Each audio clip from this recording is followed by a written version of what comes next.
اعتکاف کے حوالے سے کچھ فضائل اور مسائل آپ کے سامنے پیش کرنے ہیں۔ اعتکاف وہ عمل ہے جو رسول اللہ صلی اللہ علیہ وسلم نے پابندی سے فرمایا۔ جب آپ صلی اللہ علیہ وسلم کا آخری وقت تھا، عمر کا آخری حصہ تھا، تو اس میں آپ صلی اللہ علیہ وسلم پابندی سے اعتکاف فرمایا کرتے تھے۔ دنیا کی ہر قوم میں اعتکاف کی عبادت رہی ہے۔ جو بت پرست لوگ ہوتے تھے وہ فَنَظَلُّ لَهَا عَاكِفِينَ، قرآن کہتا ہے کہ وہ بھی بتوں کے سامنے جو ہے وہ ادب سے اور اس خاص قسم کی حیت بنا کے بیٹھ جایا کرتے تھے۔ تو جب اسلام دنیا میں آیا تو اسلام نے ہمیں بتایا کہ ہم نے اگر عبادت کے لیے اپنے آپ کو باؤنڈ کرنا ہے تو ہم صرف اللہ کے لیے کر سکتے ہیں اپنے آپ کو باؤنڈ، اور وہ بھی مسجد کے اندر۔ تو نبی صلی اللہ علیہ وسلم نے مسجد میں اعتکاف فرمایا۔ اس وقت سے لے کے آج تک امت آپ صلی اللہ علیہ وسلم کے اس عمل کو فالو کر رہی ہے۔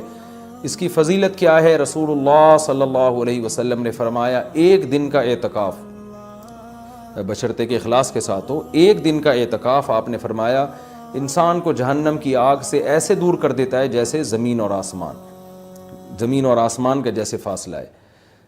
تو اس عبادت کا بنیادی مقصد یہ ہے کہ انسان پورے سال دنیا کے کاموں میں مشغول رہتا ہے، وہ سال میں کچھ دن اللہ کے لیے نکالے۔ جیسے کوئی شخص ہجرت کرتا ہے اللہ کے لیے، اپنے گھر بار کو چھوڑتا ہے، تو معتکف بھی ایک نوعیت کی ہجرت کرتا ہے۔ وہ اپنے بیوی بچوں کو، اپنے اہل و عیال کو، اپنے رشتہ داروں کو چھوڑ چھاڑ کے اللہ کی گھر میں اور مسجد میں آ کے وہ پڑھ جاتا ہے۔ تو اللہ کو یہ عمل بہت محبوب لگتا ہے کہ اتنی مصروفیتوں میں جب لوگ دنیا کی گہما گہمیوں میں مبتلا ہیں، کوئی شخص میری خاطر سب کچھ چھوڑ چھاڑ کے میرے گھر میں آ کے پڑھ جاتا ہے کہ اللہ جب تک تو مجھے معاف نہیں کرے گا، جب تک تو مجھے سیدھے راستے پہ چلنے کی توفیق نہیں عطا فرمائے گا، گویا میں تیرا در چھوڑوں گا نہیں۔ تو اللہ کو یہ عمل بہت محبوب ہے، اور پچھلی امتوں میں بھی کسی نہ کسی درجے میں یہ عمل مختلف شکلوں میں مشروع رہا ہے۔ آپ صلی اللہ علیہ وسلم نے اس کی فضیلت بھی بیان کی، اور فقہاء کرام نے قرآن و سنت ہی سے اعتکاف کے مسائل بھی نکالے۔ تو اعتکاف کی سب سے بڑی فضیلت کیا ہے؟ ایک تو وہ فضیلت کہ جو حدیث میں بیان کی کہ مشرق اور مغرب میں جو فاصلہ اور آسمان اور زمین میں جو فاصلہ ہے، اتنا اللہ تعالیٰ جہنم کی آگ سے انسان کو دور کر دیتے ہیں۔ دوسری فضیلت اعتکاف کی کہ اس میں ہم آپ صلی اللہ علیہ وسلم کی ایک سنت کو فالو کر رہے ہوتے ہیں، جو کام نبی نے کیا ہم وہ کر رہے ہوتے ہیں۔ اور قرآن کہتا ہے لَقَدْ كَانَ لَكُمْ فِي رَسُولِ اللَّهِ أُسْوَةٌ حَسَنَةٌ، تمہارے لیے محمد صلی اللہ علیہ وسلم کے عمل میں اسوہ حسنہ، ایک اچھا نمونہ ہے، جیسے انہوں نے زندگی گزاری تم بھی ایسا کرو۔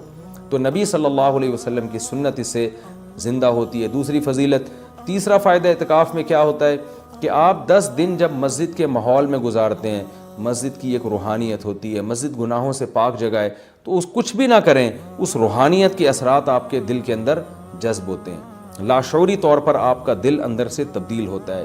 یہ اعتکاف کا تیسرا فائدہ۔ چوتھا فائدہ، آپ کو 10 دنوں تک باجماعت نماز پڑھنے کی توفیق ملتی ہے، آپ کو مسجد میں عبادت کی توفیق ملتی ہے، فارغ علماء کے بیانات سننے کی آپ کو توفیق ملتی ہے۔ یہ ایک بہت بڑا فائدہ ہے اعتکاف کا۔ اور سب سے بڑا فائدہ کیا، جو حدیث میں بھی منقول ہے، اور آپ صلی اللہ علیہ وسلم نے اعتکاف کی مشروعیت کی ایک وجہ یہ بھی بیان کی ہے کہ اس سے انسان کو لیلۃ القدر نصیب ہوتی ہے۔ آپ صلی اللہ علیہ وسلم لیلۃ القدر کی رات کی تلاش میں بھی اعتکاف فرمایا کرتے تھے، 10 دنوں کے لیے مسجد میں آ کے بیٹھ جایا کرتے تھے۔ تو معتکف کو یقینی طور پر لیلۃ القدر کی رات ملتی ہے، بالفرض اگر وہ سوتے ہوئے میں بھی لیلۃ القدر کی رات گزر جائے اور اس سے عبادت نہ ہو سکے تو کم از کم اعتکاف والی عبادت تو اس کو لیلۃ القدر میں ملے گی۔ وہ قیامت کے دن یہ تو کہہ سکتا ہے اے اللہ لیلۃ القدر کی رات میں نے کوئی عبادت نہیں کی، لیکن اعتکاف والی عبادت مجھ سے ہوئی ہے، اس لیے کہ میں مسجد کے اندر موجود تھا۔ تو اعتکاف والے حضرات کو چاہیے کہ اعتکاف میں اگر آپ کچھ نہیں بھی کرتے، صرف فرض نماز پر اکتفا کرتے ہیں، تو آپ کو اعتکاف کا پھر بھی ثواب ملے گا۔ لیکن یہ جب اللہ کی طرف سے اتنا بہترین پیکیج آپ کو ملا ہوا ہے، آپ فارغ بھی ہیں، رمضان کا آخری عشرہ بھی ہے، اپنے آپ کو آپ نے باؤنڈ کیا ہوا ہے مسجد میں، تو سو کے یہ وقت گزار دینا یہ بہت بڑے اجر سے محرومی کا ذریعہ ہے۔ اس لیے معتکف کو اپنا وقت زیادہ سے زیادہ عبادت میں، تلاوت میں، نماز میں، دعاؤں میں لگانا چاہیے۔ اعتکاف میں انسان کی دعائیں بہت قبول ہوتی ہیں، تو رات کا آخری حصہ بھی ہو اور رمضان کا آخری عشرہ بھی ہو اور اعتکاف کی حالت بھی ہو، تو یعنی دعا کی قبولیت کا اس سے بڑا سبب کوئی ہو نہیں سکتا۔ تو معتکفین حضرات کو راتوں کے آخری حصے میں دعاؤں کا بہت زیادہ اہتمام کرنا چاہیے. اور معتکف کو چاہیے کہ رمضان کا یہ جو آخری عشرہ آپ نے اعتکاف کے لیے سلیکٹ کیا ہے تو اس میں صرف اعتکاف برائے اعتکاف نہ ہو، بلکہ یہ ایک ورکشاپ ہونی چاہیے جس میں آپ یہ نیت کریں کہ میں جب مسجد سے نکلوں گا تو میں مکمل چینج ہو چکا ہوں گا. اگر آپ کی داڑھی نہیں ہے، آپ اعتکاف میں نیت کریں میں داڑھی کٹانے سے توبہ کروں گا. اگر آپ سود کھاتے ہیں، آپ نیت کریں میں 10 دن ایسے گزاروں گا کہ جب میں باہر نکلوں تو میں سود سے توبہ کر چکا ہوں. اگر بد نظری کی عادت ہے، آپ 10 دن اعتکاف میں اللہ سے دعا مانگیں کہ مجھ سے بد نظری چھوٹ جائے، اور یہ نیت کریں کہ میں اعتکاف میں نکلنے سے پہلے اعتکاف سے نکلنے سے پہلے اس لعنت سے توبہ کر چکا ہوں گا. اگر آپ کو دھوکہ دینے کی عادت ہے، بد اخلاقی کی عادت ہے، ماں باپ کا دل دکھانے کی عادت ہے، بیوی کا حقوق نہیں ادا کر رہے، بچوں کے ساتھ رحمت والا معاملہ نہیں کر رہے، اخلاق خراب ہے آپ کے، ان تمام بیماریوں سے اور ان تمام گناہوں سے توبہ کا فیصلہ کریں.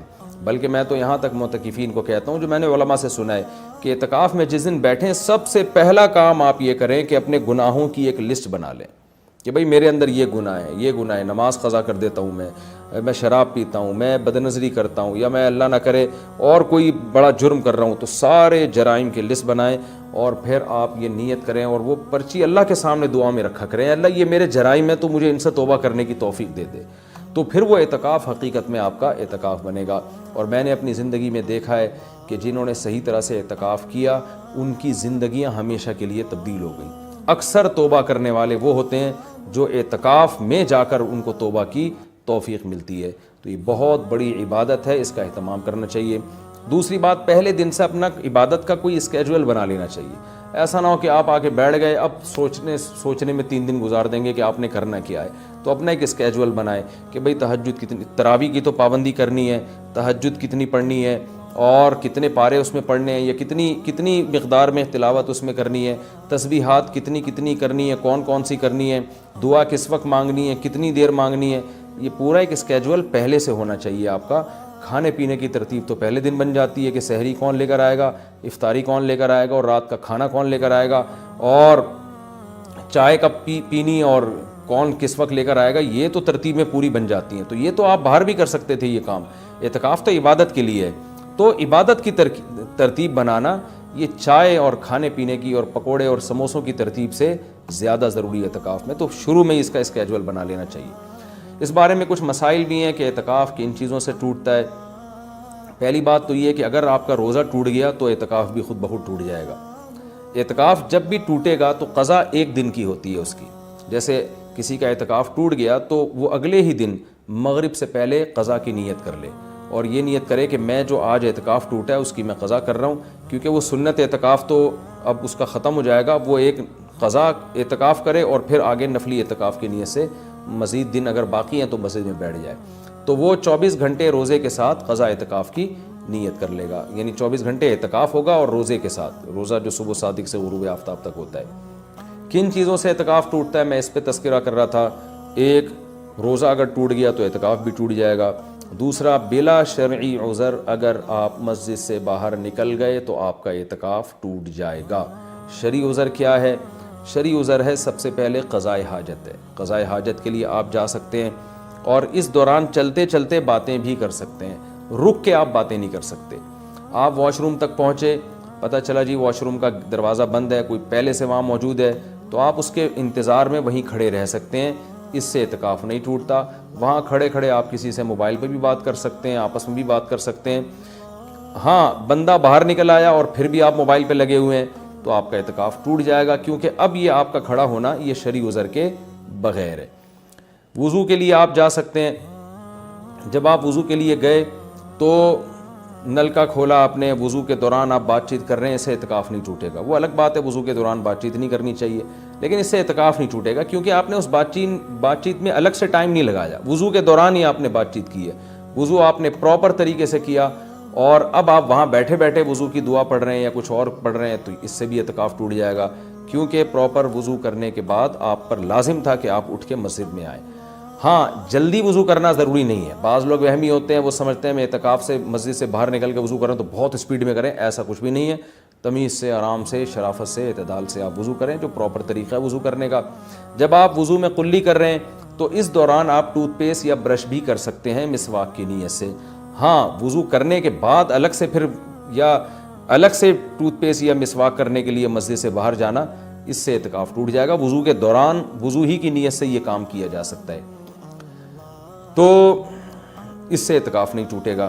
اسی طرح اگر کسی کے لیے گھر سے کھانے پینے کا انتظام نہیں ہو رہا، کوئی لا کے دینے والا نہیں ہے، تو وہ مجبوراً کھانا کھانے کے لیے بھی باہر جا سکتا ہے، کیونکہ یہ کھانا بھی انسان کی بنیادی ضرورتوں میں سے، آپ ہوٹل سے کھانا خریدنے کے لیے مجبوری میں جا سکتے ہیں اور لا سکتے ہیں۔ غسل کے لیے، فرض غسل کے لیے تو اعتکاف سے باہر نکلنا بالکل جائز ہے۔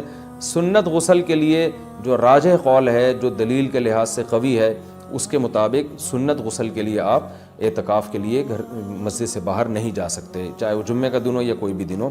راجح قول بہرحال جمہور کا قول یہی ہے، اگرچہ کچھ علماء دوسرے قول کے بھی قائل ہیں، لیکن جو راجح قول ہے، جو جمہور کا قول ہے، جس پہ فتویٰ اب تک دیا جاتا رہا ہے، وہ یہی ہے کہ آپ غسل نہیں کر سکتے۔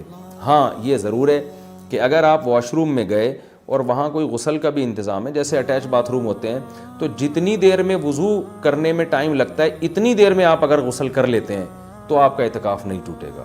اور ظاہر ہے یہ جب ہی ہوگا جب بغیر صابن کے آپ غسل کریں، جلدی جلدی کپڑے اتار کے بس پانی بہائیں، جتنی دیر میں وضو کرتے ہیں اتنی دیر میں، تو وضو ہی کی نیت سے آپ غسل بھی کر لیں تو پھر اعتکاف نہیں ٹوٹے گا، لیکن اگر آپ نے ٹائم لگا لیا تو ٹوٹ جائے گا۔ گرمیوں میں بہت بڑی پرابلم ہو جاتی ہے، پسینے کی بدبو لوگوں میں آ رہی ہوتی ہے، تو ایسے موقع پر اگر کوئی مسجد میں ایسا انتظام کر لیا جائے کہ مسجد ہی میں کوئی ایسا ٹب ہو جہاں بیٹھ کے کوئی نہا لے اور مسجد گندی نہ ہو، تو اس کی بھی گنجائش ہے، یا صرف سر دھو لے، اور سر تو دھویا جا سکتا ہے، آپ مسجد سے سر تھوڑا سا باہر کریں اور پھر کوئی شخص پانی ڈال کے یا خود ہی آپ پانی ڈال کے اپنے سر کو دھو لیں صابن سے، تو یہ بھی جائز ہے۔ پاؤں آپ کے مسجد کے اندر رہنے چاہیے، پاؤں اگر مسجد سے باہر نکل گئے تو اعتکاف ٹوٹے گا، پاؤں اگر مسجد کے اندر ہیں تو اعتکاف نہیں ٹوٹتا۔ یہ بھی اعتکاف کے کچھ بیسک مسائل تھے۔ اعتکاف کے دوران آپ کسی کے جنازے میں جانے کے لیے مسجد سے باہر جائیں گے، اعتکاف ٹوٹ جائے گا۔ کسی کی عیادت کے لیے مسجد سے باہر نکلیں گے، اعتکاف ٹوٹ جائے گا۔ لوگ کر رہے ہوتے ہیں یہ کام، جی وہ اللہ معاف فرمائے نانی کا انتقال ہو گیا، چاچا کا انتقال ہو گیا تو اب ہم جا رہے ہیں، تو بھائی نہیں جا سکتے آپ۔ جس کا بھی انتقال ہو گیا اس کے لیے یہیں بیٹھ کے آپ دعائے مغفرت کریں، اور ان کا جنازہ اگر وہیں آ جاتا ہے تو مسجد کے اندر بعض جگہوں پہ صفیں بنتی ہیں، جنازہ باہر رکھا جاتا ہے تو ٹھیک ہے، مسجد سے باہر آپ نہیں جا سکتے۔ اسی طرح ایک اور بھی گنجائش ہے کہ اگر کسی کو اعتکاف کے دوران پہلے سے پتہ ہے کہ مجھے کسی ضروری کام سے جانا پڑے گا، تو وہ مستثنی بھی کر سکتا ہے، یعنی اعتکاف میں بیٹھنے سے پہلے وہ یہ نیت کر لے کہ فلاں دن اتنے ٹائم تک کا جو وقت ہے میں اعتکاف سے خارج کر رہا ہوں، تو وہ فلاں دن جب آئے گا تو وہ مخصوص ٹائم اس کا اعتکاف میں داخل ہی نہیں ہوگا، تو اس دوران وہ مسجد سے باہر جا سکے گا، اس کا اعتکاف نہیں ٹوٹے گا۔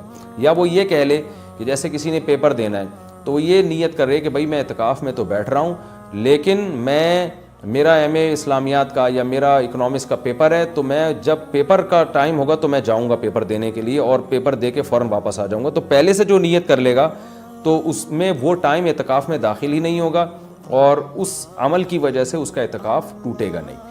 البتہ سنت بہرحال یہی ہے کہ پراپر 10 دن تک مسلسل اعتکاف کیا جائے۔ تو یہ کچھ موٹے موٹے مسائل تھے اعتکاف کے۔ اور رمضان میں روزے کی حالت میں سرما لگانے سے، کان میں آنکھ میں دوا ڈالنے سے روزہ بھی نہیں ٹوٹتا، اعتکاف بھی نہیں ٹوٹتا۔ خوشبو لگانے سے نہ روزہ ٹوٹتا ہے نہ اعتکاف ٹوٹتا ہے۔ باتیں کرنے سے بھی نہ روزہ ٹوٹتا ہے نہ اعتکاف ٹوٹتا ہے، لیکن اعتکاف میں زیادہ باتیں نہیں کرنی چاہیے، عمل کو زیادہ فوکس کرنا چاہیے۔ اور اگر کوئی گپ شپ لگاتا بھی اعتکاف میں تو اس سے کچھ نہیں ہوتا، لیکن اعتدال سے مسجد کے آداب کا خیال کرتے ہوئے۔ تو اعتدال سے اگر کوئی مسجد میں رہے اور مسجد کے آداب کا خیال کر کے بات چیت بھی اعتکاف کے دوران کرتا ہے تو یہ ناجائز عمل نہیں ہے۔ ایک بات، جو آخری بات، اعتکاف میں موبائل کا استعمال کم کریں اور اس کو مثبت ایکٹیویٹیز کے لیے محدود کر دیں۔ فون پہ باتیں کرتے رہنا، ویڈیوز دیکھتے رہنا فیس بک کی، یہ تو سارا ٹائم آپ کا فیس بک برباد کر دے گا۔ کوئی کام کی علمی بحث دیکھنی ہو تو ایک الگ بات ہے، لیکن ویڈیو گیم اور ان چیزوں میں اعتکاف کو برباد کرنا یہ بہت بڑی محرومی کی بات ہے۔ اللہ تعالیٰ سے دعا ہے کہ اس رمضان کے اس عشرے کو اللہ ہم سب کے لیے رحمت بنائے۔